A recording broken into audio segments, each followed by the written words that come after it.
The first time I saw the small bottle in his hand, I told myself I was imagining things. I told myself that fear does strange things to a woman's eyes at 2 in the morning. But I wasn't imagining it. I watched my own husband stand over my side of the bed, holding something he never wanted me to see, and I have never been the same since. My name is Alina Ward, and for 11 years I believed I had built a good life. A quiet house on Maple Grove Lane. A husband who kissed me goodbye every morning like it still meant something. A daughter, Sophie, who filled our home with the sound of small feet running down the hallway. From the outside, we looked like the kind of family people envy without knowing why. But love, real love, doesn't hide things in the dark. And that night, my husband David was hiding something. It started 3 weeks earlier with headaches.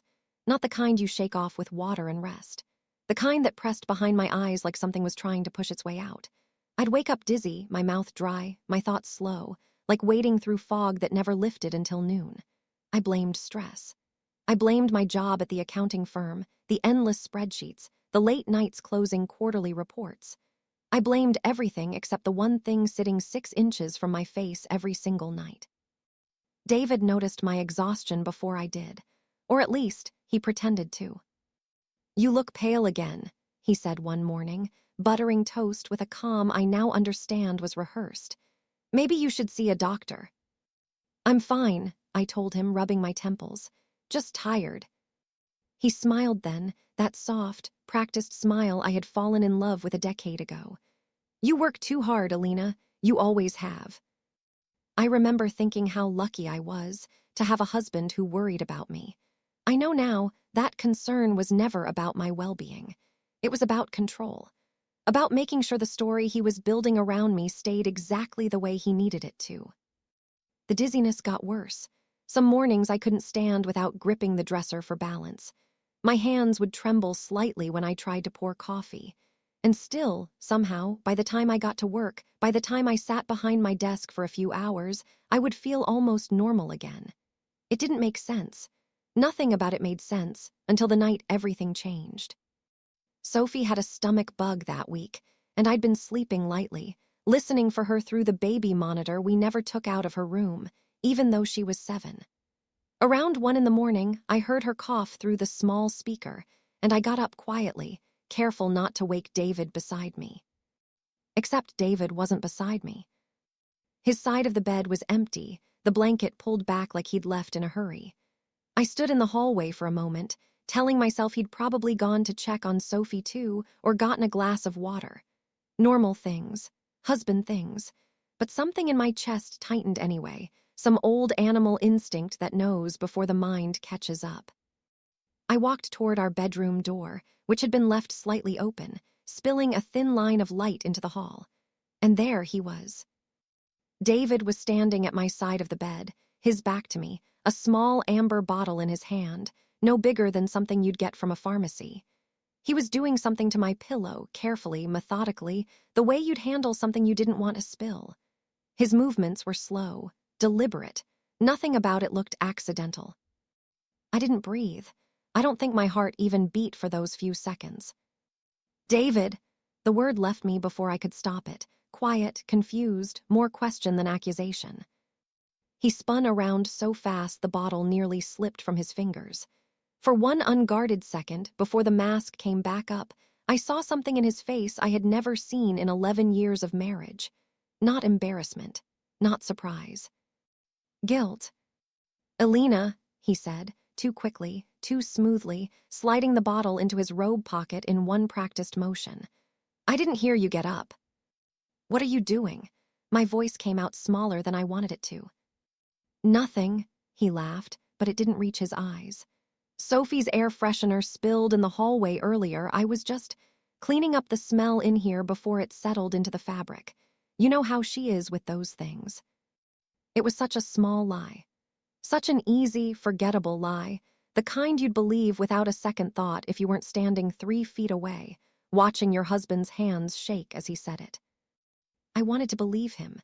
God, I wanted to believe him so badly that I almost did. I almost turned around, walked back to Sophie's room, and let the whole thing dissolve into nothing, another strange middle-of-the-night moment forgotten by morning.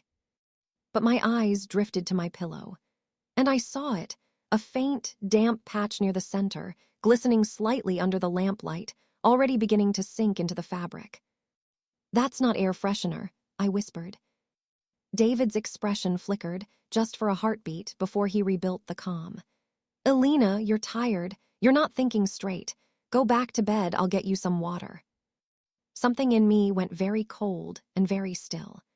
The kind of stillness that comes right before a person realizes their entire life has been built on a lie they never noticed. "I want you to tell me what's in your hand," I said. "It's nothing." "David," my voice cracked, but I held his gaze. "Show me." For a long moment, neither of us moved. The house was silent except for Sophie's faint coughing through the monitor clipped to my waistband, a sound that suddenly felt like the only real thing left in the world. Then David did something I will never forget. He smiled again, that same gentle, loving smile he'd given me 1,000 times before, over birthday candles, over hospital beds after Sophie was born, over quiet mornings that I thought meant something. Except now, knowing what I knew, that smile looked like a mask stretched too tight over something rotten underneath. "You're scaring yourself over nothing, baby," he said softly, stepping toward me. "Come back to bed." I stepped back. It was such a small motion, barely half a step, but it changed everything between us. Because in that half step, David understood that I no longer trusted him, and in his eyes, just for a flash, I saw something that terrified me more than any lie he could have told. He looked disappointed, not caught, not sorry. Disappointed that I had woken up. I didn't sleep in that bed again that night. I told him Sophie needed me, which wasn't entirely a lie, and I carried a pillow to her room and lay beside my daughter, staring at the ceiling while my mind replayed every headache, every dizzy morning, every time David had gently, lovingly, insisted I rest a little longer before getting up. By sunrise, I had made a decision that would change the rest of my life. I was not going to confront him again. Not yet. I was going to watch. I was going to wait. And I was going to find out exactly what my husband had been putting on my pillow every single night while I slept beside him, trusting him with my life. I had no idea, lying there in the pale gray light of that morning, just how far David was willing to go to make sure I never found out the truth. The next morning, I did something I had never done in 11 years of marriage. I lied to my husband's face. "You look better today," David said, watching me over his coffee cup as I moved around the kitchen, packing Sophie's lunch with hands that refused to shake, no matter how hard my heart was pounding. "I slept well," I told him, and smiled the way I'd seen him smile the night before. Soft, practiced, hollow. He believed me. That was the first thing I learned, that David had never once considered I might be capable of the same quiet performance he'd been giving me for who knows how long. That day, instead of going to work, I sat in my car outside a small pharmacy 2 towns over, one where nobody would recognize either of us, and I told the pharmacist a story about my elderly mother and unexplained dizziness. She was kind. She listened. And when I described the symptoms, the headaches, the fog, the strange, temporary relief that came from simply leaving the house, her expression changed in a way that made my stomach drop. "Has anyone tested the air quality in her bedroom?" she asked carefully. "Or checked if she's being exposed to something while she sleeps? Some sedatives, if used incorrectly, in high doses over time, they don't just make you tired. They cause exactly what you're describing." I drove home with my hands trembling on the steering wheel, replaying every dizzy morning of the last 3 weeks like scenes from a movie I hadn't understood I was in. That night, I did not sleep in our bedroom. I told David I'd take the guest room, still recovering, I said, still feeling off. He didn't argue. If anything, I saw relief pass over his face before he caught himself and rearranged it into concern. At midnight, I crept back down the hallway in socked feet, phone camera ready, heart slamming against my ribs so hard I was certain the whole house could hear it. He was there again, same spot, same small amber bottle. This time I recorded every second, his hands unscrewing the cap, tilting it carefully over my pillow, the The same slow, practiced motion of a man who had done this so many times it no longer felt like a crime to him. It felt like routine. I didn't confront him that night either. I couldn't. My legs wouldn't move, my throat wouldn't open, and some small, desperate part of me was still hoping there was an explanation that wouldn't shatter everything I thought my life had been. 3 days later, I found it. Not in the house, but in David's car, tucked beneath the passenger seat in a crumpled paper bag. A receipt, and beside it an insurance policy. My insurance policy, recently increased. Recently and quietly changed to list David as the sole beneficiary, a change I had never signed, never approved, never even seen. I sat in that car for a long time, engine off, hands frozen in my lap, understanding finally settling over me like cold water. This wasn't about hurting me slowly out of anger or resentment. This was calculated. This was patient. This was my husband, the father of my daughter, quietly poisoning the space where I laid my head every night, waiting for my body to fail in a way that would look, to any doctor, like nothing more than a tragic, unexplained illness. I didn't scream. I didn't cry, not yet. I drove to my sister Marin's house instead, and when she opened the door and saw my face, she didn't ask what was wrong. She just pulled me inside and held on to me while I finally let the sob break loose from somewhere deep in my chest, somewhere I didn't know could hurt that much. "You need to go to the police," Marin said, once I could speak again, once I'd shown her the video, the receipt. The insurance documents spread across her kitchen table like evidence in a trial I never wanted to be part of. "He's Sophie's father," I whispered. "And he's trying to kill her mother," Marin said, gently but firmly. "Elena, look at what's in front of you."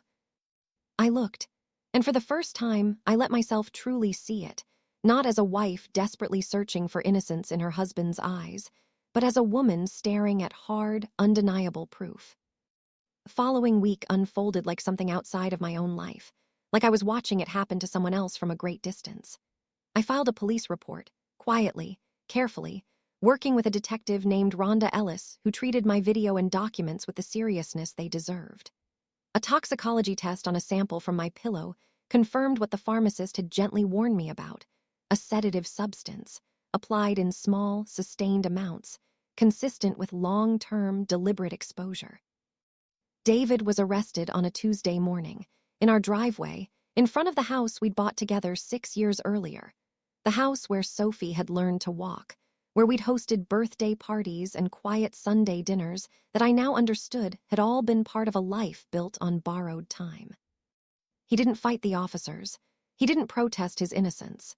He simply looked at me, standing in the doorway with Sophie's small hand gripped tightly in mine, and for one final moment, I saw the truth in his eyes that he could never quite hide. He wasn't sorry he'd done it. He was only sorry I had woken up in time to stop him. The months that followed were the hardest of my life. Harder than the headaches, harder than the sleepless nights, harder even than the moment I first understood what my own husband had been doing while I slept beside him, trusting him completely. I had to explain to a 7-year-old why her father wasn't coming home. I had to rebuild an entire sense of safety from nothing, brick by brick, in a house that no longer felt like mine. But I did rebuild it. David took a plea deal eventually, facing charges that would keep him away from us for a long time, long enough for Sophie to grow up safe, long enough for me to remember what it felt like to sleep through an entire night without fear curling up beside me in the dark. I sold the house on Maple Grove Lane. I couldn't stay there, not after everything that had happened inside those walls. Marin helped me find a smaller place across town, sunlight pouring through the kitchen windows every morning, a bedroom that finally, truly, belonged only to me. Some nights, even now, I still wake up in the dark, heart pounding, half expecting to find someone standing over my pillow. The fear doesn't disappear completely, I've learned. It just grows quieter, the way grief does, the way betrayal does, softening at the edges without ever fully closing. But I sleep now, really sleep, deep and dreamless and safe. And every single morning, when I open my eyes and see Sophie's small shoes lined up by the front door, ready for another ordinary day, I remember exactly how close I came to never opening my eyes again. I remember the small amber bottle, the practiced smile, the disappointment on my husband's face when he realized I had finally woken up. And I remember, most of all, that trust is not the same thing as safety. Sometimes, the people closest to us are the ones we need to watch the most carefully. Sometimes, waking up in the middle of the night isn't an accident at all.